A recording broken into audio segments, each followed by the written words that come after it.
बुद्धि जब खुद की इस्तेमाल करना सीखोगे तभी जीवन में सफल बन पाओगे। इसी सिख गौतम बुद्ध ने कई सालों पहले उस वक्त की पीढ़ी को क्यों दी थी, इसके पीछे का रहस्य क्या है, आज इसी रहस्य के बारे में हम गौतम बुद्ध की कहानियों के माध्यम से जानेंगे। तो बिना देर किए चलिए उन कहानियों की शुरुआत करते हैं। दोस्तों, बहुत समय पहले की बात है। एक साधु प्रसिद्ध राजा की राजधानी से होकर गुजर रहे थे। जब वह चल रहा था तो उसकी नजर सड़क पर एक सिक्के पर पड़ी। उसने इसे उठाया। वह अपने सादे जीवन से संतुष्ट था और उसके पास उस सिक्के का कोई उपयोग नहीं था। इसलिए उन्होंने इसे किसी जरूरतमंद को दान करने की योजना बनाई। वह दिन भर सड़कों पर घूमता रहा, लेकिन उसे ऐसा कोई नहीं मिला। अंत में वह विश्राम क्षेत्र में पहुंचे और वहां एक रात बिताई। अगली सुबह वह अपने दैनिक कार्यों के लिए उठता है और देखता है कि एक राजा अपनी युद्ध के लिए तैयार सेना के साथ दूसरे राज्य पर आक्रमण के लिए जा रहा है। जब राजा ने आर्षी को खड़ा देखा तो अपनी सेना को रोकने का आदेश दिया।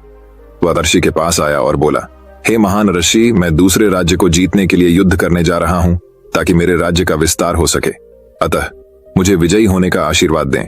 आर्षी ने सोच विचार कर राजा को एक मुद्रा का सिक्का दे दिया। राजा इस बात से भ्रमित और नाराज था क्योंकि उसे एक सिक्के से क्या फायदा, जबकि वह पहले से ही सबसे अमीर राजाओं में से एक है। उसने उत्सुकतावश साधु से पूछा, इस एक सिक्के का क्या मतलब है? आर्षी ने समझाया, हे महान राजा, मुझे यह सिक्का कल आपकी राजधानी की सड़कों पर घूमते समय मिला, लेकिन मुझे इसका कोई फायदा नहीं हुआ।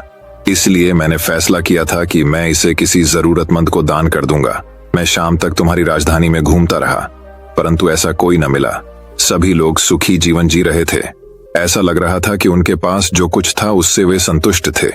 तो मुझे ये सिक्का देने वाला कोई नहीं मिला। लेकिन आज भी इस राज्य के राजा को और अधिक पाने की इच्छा है और जो कुछ उसके पास पहले से है उससे संतुष्ट नहीं है। मुझे लगा कि आपको इस सिक्के की आवश्यकता है। राजा को अपनी गलती का एहसास हुआ और उसने नियोजित युद्ध छोड़ दिया।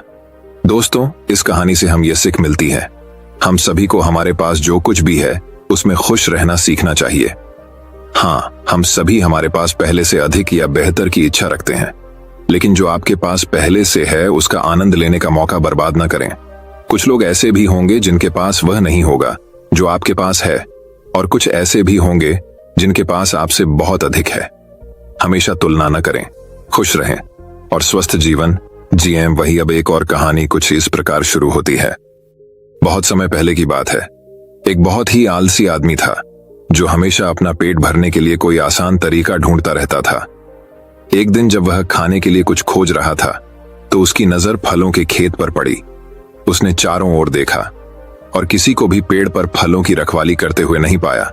इसलिए उसने तुरंत कुछ फल चुराने का फैसला किया। लेकिन जैसे ही वह खेत में गया और पेड़ पर चढ़ने लगा, किसान ने उसे देख लिया और उसे पकड़ने के लिए उसके पास आने लगा। आलसी आदमी ने देखा कि किसान छड़ी लेकर उसकी ओर आ रहा है। वह डर गया और पास के जंगल की ओर भाग गया और छिपने के लिए उसके अंदर चला गया। कुछ देर बाद जब उसे लगा तो वह जंगल से आगे बढ़ने लगा और वहां से गुजरते समय उसने अद्भुत दृश्य देखा। वहां एक लोमड़ी थी। उसके केवल 2 पैर थे और फिर भी वह उन पर मजे से रेंग रहा था। आलसी आदमी ने सोचा, ऐसी हालत में यह लोमड़ी कैसे जीवित रह सकती है? लोमड़ी भाग नहीं सकती। वह अपना पेट कैसे भर पाएगी या दूसरे जानवरों के खतरे से कैसे बच पाएगी? अचानक उसने देखा कि शेर अपने मुंह में पहले से ही मांस का एक टुकड़ा लेकर लोमड़ी की ओर आ रहा है। सभी जानवर भाग गए और आलसी आदमी खुद को बचाने के लिए पेड़ पर चढ़ गया, लेकिन लोमड़ी वहीं रुक गई। उसमें 2 पैरों पर दौड़ने की क्षमता नहीं थी, लेकिन आगे जो हुआ उसने आलसी आदमी को आश्चर्यचकित कर दिया। शेर ने मांस का एक टुकड़ा जो उसके मुंह में था लोमड़ी के लिए छोड़ दिया। बहुत समय पहले की बात है। एक बहुत ही आलसी आदमी था जो हमेशा अपना पेट भरने के लिए कोई आसान तरीका ढूंढता रहता था। एक दिन जब वह खाने के लिए कुछ खोज रहा था तो उसकी नजर फलों के खेत पर पड़ी। उसने चारों ओर देखा और किसी को भी पेड़ पर फलों की रखवाली करते हुए नहीं पाया। इसलिए उसने तुरंत कुछ फल चुराने का फैसला किया। लेकिन जैसे ही वह खेत में गया और पेड़ पर चढ़ने लगा, किसान ने उसे देख लिया और उसे पकड़ने के लिए उसके पास आने लगा। आलसी आदमी ने देखा कि किसान छड़ी लेकर उसकी ओर आ रहा है। वह डर गया और पास के जंगल की ओर भाग गया और छिपने के लिए उसके अंदर चला गया। कुछ देर बाद जब उसे लगा तो वह जंगल से आगे बढ़ने लगा। और वहां से गुजरते समय उसने अद्भुत दृश्य देखा। वहां एक लोमड़ी थी, उसके केवल 2 पैर थे और फिर भी वह उन पर मजे से रेंग रहा था। आलसी आदमी ने सोचा, ऐसी हालत में यह लोमड़ी कैसे जीवित रह सकती है? लोमड़ी भाग नहीं सकती, वह अपना पेट कैसे भर पाएगी या दूसरे जानवरों के खतरे से कैसे बच पाएगी? अचानक उसने देखा कि शेर अपने मुंह में पहले से ही मांस का एक टुकड़ा लेकर लोमड़ी की ओर आ रहा है। सभी जानवर भाग गए और आलसी आदमी खुद को बचाने के लिए पेड़ पर चढ़ गया, लेकिन लोमड़ी वहीं रुक गई। उसमें 2 पैरों पर दौड़ने की क्षमता नहीं थी, लेकिन आगे जो हुआ उसने आलसी आदमी को आश्चर्यचकित कर दिया। शेर ने मांस का एक टुकड़ा जो उसके मुंह में था, लोमड़ी के लिए छोड़ दिया। ये दृश्य देखकर आलसी व्यक्ति को प्रसन्नता हुई। उसने सोचा कि भगवान जो सभी का निर्माता है, उसने जो कुछ भी बनाया है उसकी देखभाल करने के लिए उसके पास हमेशा एक योजना होती है।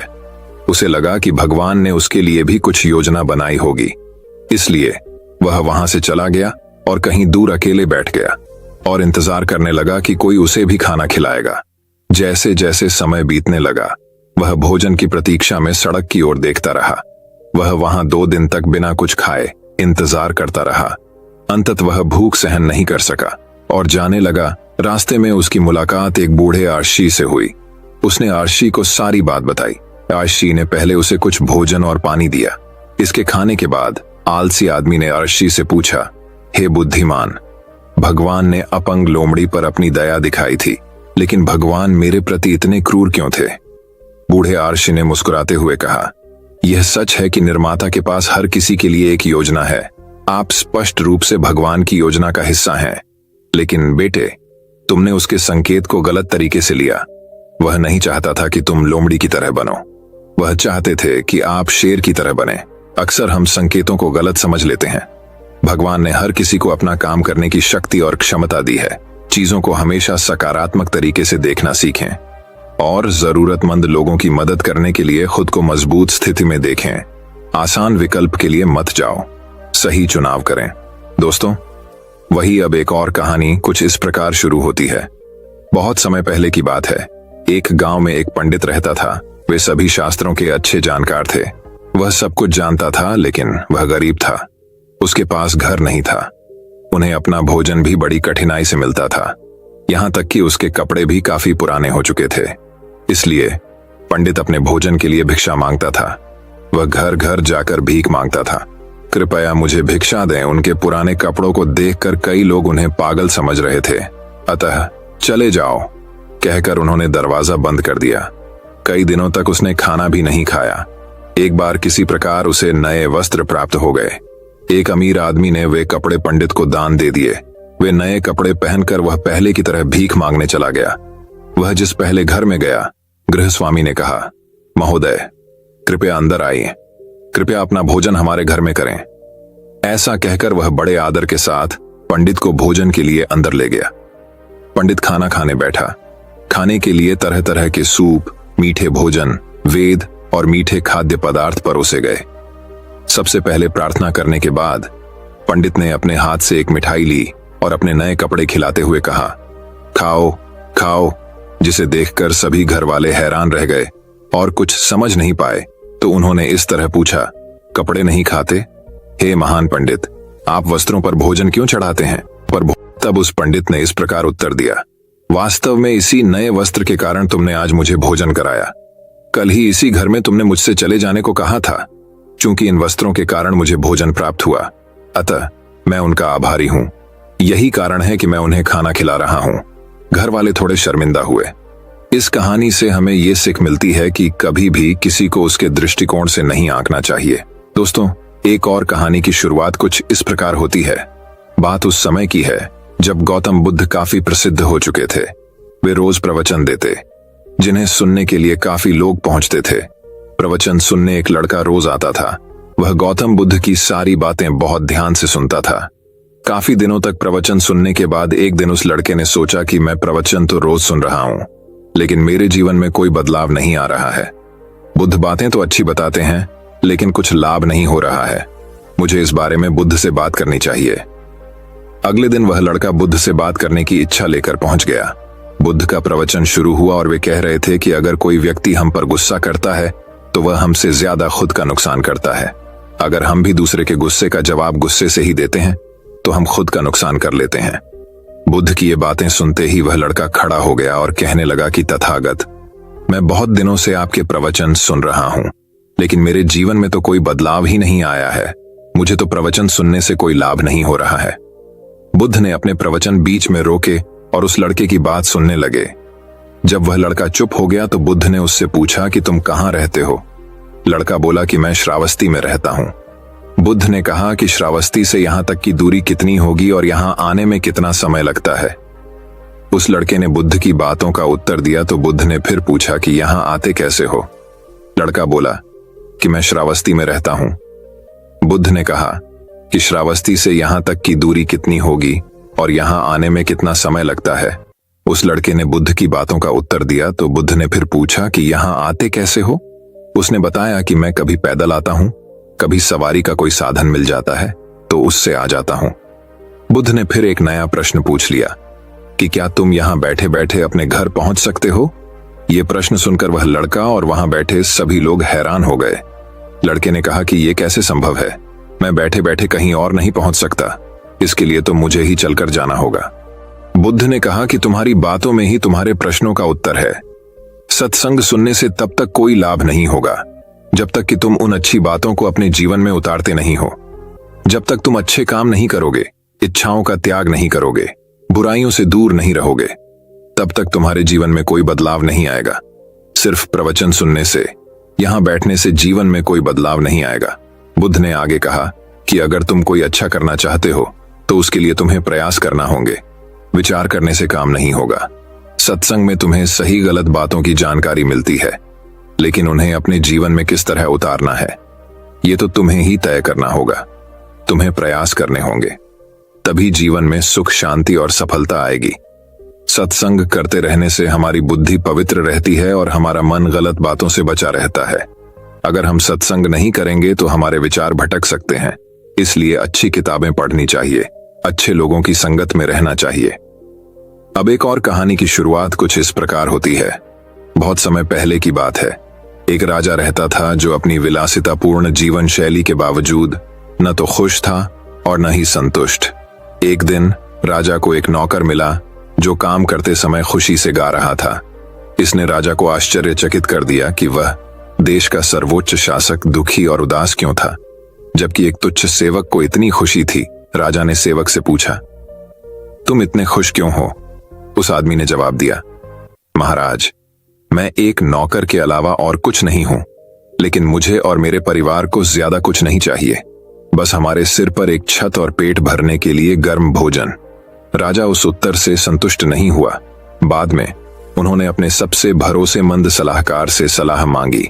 राजा की परेशानी और नौकर की कहानी सुनने के बाद सलाहकार ने कहा, महाराज, मुझे विश्वास है कि नौकर को 99 क्लब का हिस्सा नहीं बनाया गया है। 99 क्लब, और वास्तव में वह क्या है? राजा ने पूछताछ की। सलाहकार ने उत्तर दिया, महाराज, वास्तव में यह जानने के लिए 99 क्लब क्या है, एक बैग में 99 सोने के सिक्के रखें और इसे इस नौकर के दरवाजे पर छोड़ दें। अतः राजा ने ऐसा करने का आदेश दिया। जब नौकर ने बैग देखा तो वह उसे अपने घर ले गया। जब उसने थैला खोला तो खुशी से जोर से चिल्लाया। इतने सारे सोने के सिक्के, वह उन्हें गिनने लगा। कई बार गिनने के बाद आखिरकार उसे यकीन हो गया कि उसमें 99 सिक्के थे। उसने सोचा, उस आखिरी सोने के 99वां का क्या हुआ होगा? निश्चित रूप से कोई भी 99 सिक्के नहीं छोड़ेगा। उसने हर जगह देखा, लेकिन वह अंतिम सिक्का मायावी था। अंत में थक कर उसने फैसला किया कि उस सोने के सिक्के को हासिल करने और अपना संग्रह पूरा करने के संग्रह उसे पहले से कहीं अधिक मेहनत करनी होगी। उस दिन से नौकर का जीवन बदल गया। उस पर काम का बोझ बहुत ज्यादा था। वह बेहद क्रोधी था और उसने सोने का सिक्का बनाने में मदद नहीं करने के लिए अपने परिवार को डांटा था। काम करते करते उन्होंने गाना बंद कर दिया। इस व्यापक परिवर्तन को देखकर राजा हैरान रह गया। जब उन्होंने अपने सलाहकार से मदद मांगी तो सलाहकार ने कहा, महाराज, नौकर अब आधिकारिक तौर पर 99 क्लब में शामिल हो गया है। उन्होंने आगे कहा, 99 क्लब उन लोगों को दिया गया नाम है जिनके पास खुश रहने के लिए काफी कुछ है, लेकिन वे कभी संतुष्ट नहीं होते हैं। क्योंकि वे हमेशा उस अतिरिक्त एक के लिए तरसते और प्रयास करते रहते हैं और खुद से कहते हैं, मुझे वह एक आखिरी चीज मिल जाने दो और तो मैं जीवन भर खुश रहूंगा। दोस्तों, इस कहानी से हमें ये सीख मिलती है कि हम अपने जीवन में बहुत कम होने पर भी खुश रह सकते हैं, लेकिन जैसे ही हमें कुछ बड़ा और बेहतर दिया जाता है, हम और भी अधिक चाहते हैं। हम अपनी नींद, अपनी खुशियां खो देते हैं। हम अपने आसपास के लोगों को चोट पहुंचाते हैं। यह सब हमारी बढ़ती जरूरतों और इच्छाओं की कीमत के रूप में होता है। जो कुछ हमारे पास पहले से है, उसमें सुखी जीवन का आनंद लेने के लिए हमें अपनी जरूरतों और इच्छाओं में संतुलन बनाए रखना सीखना चाहिए। अब एक और कहानी की शुरुआत कुछ इस प्रकार होती है। एक बार एक छोटे से गांव में एक धर्मात्मा पुजारी रहता था। वह बहुत ही मासूम और सरल स्वभाव के व्यक्ति थे। धार्मिक अनुष्ठान करते थे। एक अवसर पर एक धनी व्यक्ति ने उसकी सेवाओं के लिए उसे बकरी से पुरस्कृत किया। इनाम में बकरी पाकर पुजारी बहुत खुश हुआ। उसने खुशी से बकरी को अपने कंधे पर लटकाया और अपने घर की ओर यात्रा शुरू कर दी। रास्ते में 3 ठगों ने पुजारी को बकरी ले जाते हुए देख लिया। वे सभी आलसी थे और पुजारी को धोखा देना चाहते थे ताकि वे बकरी ले जा सकें। उन्होंने कहा, यह बकरी हम सभी के लिए स्वादिष्ट भोजन बनाएगी, चलो किसी तरह इसे प्राप्त करें। उन्होंने आपस में इस विषय पर चर्चा की और पुजारी को मूर्ख बनाकर बकरी प्राप्त करने की योजना बनाई। योजना तय करने के बाद वे एक दूसरे से अलग हो गए और पुजारी के रास्ते में 3 अलग अलग स्थानों पर अलग अलग छिपने की स्थिति ले ली। जैसे ही पुजारी एक सुनसान जगह पर पहुंचे, धोखेबाजों में से एक अपने छिपने के स्थान से बाहर आया और पुजारी से चौंकते हुए पूछा, सर, आप क्या कर रहे हैं? मुझे समझ नहीं आता कि आप जैसे धर्मात्मा व्यक्ति को अपने कंधे पर कुत्ता ले जाने की आवश्यकता क्यों पड़ती है। ऐसी बातें सुनकर पुजारी को आश्चर्य हुआ। वह चिल्लाया, क्या तुम देख नहीं सकते? यह कुत्ता नहीं बल्कि बकरी है, मूर्ख मूर्ख। धोखेबाज ने उत्तर दिया, सर, मैं आपसे क्षमा चाहता हूं, मैंने तुम्हें वही बताया जो मैंने देखा। यदि आप इस पर विश्वास नहीं करते तो मुझे खेद है। पुजारी इस विसंगति से नाराज थे, लेकिन उन्होंने एक बार फिर अपनी यात्रा शुरू कर दी। पुजारी मुश्किल से कुछ ही दूर चला था, तभी एक और धोखेबाज अपने छिपने के स्थान से बाहर आया और पुजारी से पूछा, सर, आप अपने कंधों पर मरा हुआ बछड़ा क्यों ले जाते हैं? आप एक बुद्धिमान व्यक्ति प्रतीत होते हैं। ऐसा कृत्य आपकी ओर से शुद्ध मूर्खता है। पुजारी चिल्लाया, क्या आप एक जीवित बकरी को मरा हुआ बछड़ा कैसे समझ सकते हैं? दूसरे धोखेबाज ने उत्तर दिया, सर, आप इस मामले में बहुत गलत लग रहे हैं। या तो आप नहीं जानते कि बकरी कैसी दिखती है, या आप जानबूझकर ऐसा कर रहे हैं। मैंने आपको वही बताया जो मैंने देखा। धन्यवाद। दूसरा धोखेबाज मुस्कुराता हुआ चला गया। पुजारी भ्रमित हो गया, लेकिन आगे चलता रहा। फिर पुजारी ने थोड़ी ही दूरी तय की थी कि तीसरा धोखेबाज उसे मिल गया। तीसरे धोखेबाज ने हंसते हुए पूछा, सर, आप गधे को अपने कंधों पर क्यों लेकर चलते हैं? यह आपको हंसी का पात्र बनाता है। तीसरे ठग की बातें सुनकर पुजारी बहुत चिंतित हो गया। वह सोचने लगा, क्या यह सचमुच बकरी नहीं है? क्या यह किसी प्रकार का भूत है? उसने सोचा कि जिस जानवर को वह अपने कंधों पर ले जा रहा है, वह वास्तव में किसी प्रकार का भूत हो सकता है, क्योंकि उसने खुद को बकरी से कुत्ते में, कुत्ते से मृत बछड़े में और मृत बछड़े से गधे में बदल दिया था। पुजारी इस हद तक डर गया कि उसने बकरी को सड़क किनारे फेंक दिया और भाग गया। तीनों चालबाज भोले भाले पुजारी पर हंसे।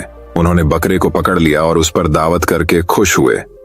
इस कहानी से हमें ये सीख मिलती है कि दूसरों की बातों में नहीं आना चाहिए। उन लोगों से मूर्ख मत बनो जो आपका फायदा उठाना चाहते हैं।